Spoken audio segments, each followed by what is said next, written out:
안녕하세요. 오늘은 아이코스 또는 관련형 전자담배에 대해서 이야기를 하겠습니다. 여러분들 관련형 전자담배 아시죠? 아이코스도 아시고요. 이것들은 2017년에 국내에 처음으로 출시되었습니다. 그런데 그 아이코스를 시판하는 필립 모리스가 적극적인 마케팅을 시작했습니다. 그건 바로 일반 담배에 비해서 아이코스의 유해 성분이 90% 감소되어 있다는 광고를 일반 담배 소매점에도 하게 되었고 자기들 홈페이지에도 광고를 했던 것입니다. 그래서 많은 흡연자들이 상당한 기대를 하게 되었습니다. 야, 우리가 담배도 못 끊는데 저렇게 안전한 담배가 있다면 90%를 줄였다니 저걸로 바꾸면 되지 않겠나 이렇게 생각을 하게 되었습니다. 그래서 많은 흡연자들이 아이코스 또는 관련형 전자담배로 옮겨갔던 것이죠. 그런데 이 국민 건강에 있어서 이 해로운 물질에 대해서 발표를 해야 하고 국민에게 알려야 될 책임이 있는 식약처가 이 아이코스와 또 그 당시에 이미 다른 담배 회사들도 관련형 전자담배를 출시를 이미 했었습니다. 그래서 이 세 가지 제품하고 일반 담배하고 독성 성분을 비교를 했던 것입니다. 그런데 그 비교하는 성분이 바로 니코틴과 타르 그리고 9가지 유해 물질을 분석을 했었습니다. 일단 니코틴을 보신다면은 세계 관련형 전자담배와 일반 담배에는 차이가 없었습니다. 그리고 타르, 이것이 바로 그 독성 물질과 발암 물질이 들어있는 것인데요. 이 성분은 도리어 전자담배 2군데에서 일반 담배보다도 더 높게 나왔던 것입니다. 그리고 나머지 9가지 성분에 있어서도 큰 차이가 없다고 발표가 되었습니다. 그랬더니 필립 모리스 회사에서 9개 신문에 광고를 내게 되었습니다.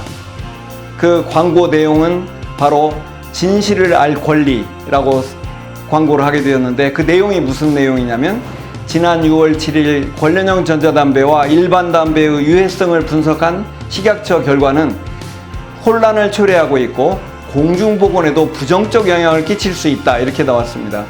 마치 자기들 그 관련형 전자담배를 피지 이쪽으로 옮겨가야 되는데 그걸 못 가게 막아가지고 국민 건강에 더 부정적인 영향을 미친다는 것입니다. 필립 모리스가 미국에서도 판매를 해야 되기 때문에 미국 식약처에 자기들의 그 제품 정보를 다 공개를 해야만 됐는데 그 자료를 보면 놀랍게도 113개의 성분 중에서 56개 성분이 일반 담배보다도 아이코스가 더 높게 나왔던 것이죠. 90%를 해로운 것을 줄였다고 되어 있는데 그게 아니었던 거예요. 113개 성분 중에서 56개 성분이 도리어 일반 담배보다도 필립 모리스의 아이코스가 더 높았습니다. 이게 그 표가 되겠는데요. 이 표를 보시면은 56가지, 그러니까 일반 담배보다도 아이코스에서 더 많이 검출된 56가지 화학 성분의 그 표를 지금 보여드리고 있습니다.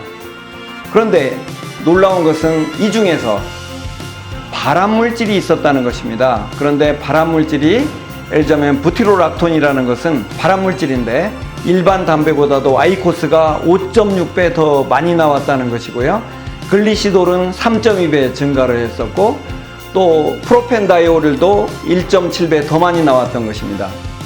세계보건기구는 이러한 근거를 가지고 아이코스와 같은 관련형 전자담배 또는 가열담배가 일반 담배보다도 덜 해롭거나 유해 성분이 덜 배출된다는 어떠한 근거도 없고 간접흡연 피해가 줄어든다는 주장도 또한 근거가 불충분하다고 발표를 했습니다.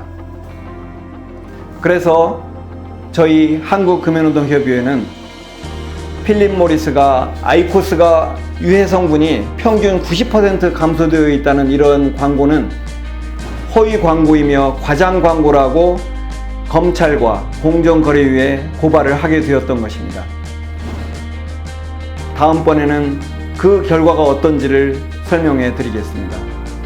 기대해 주시기 바랍니다.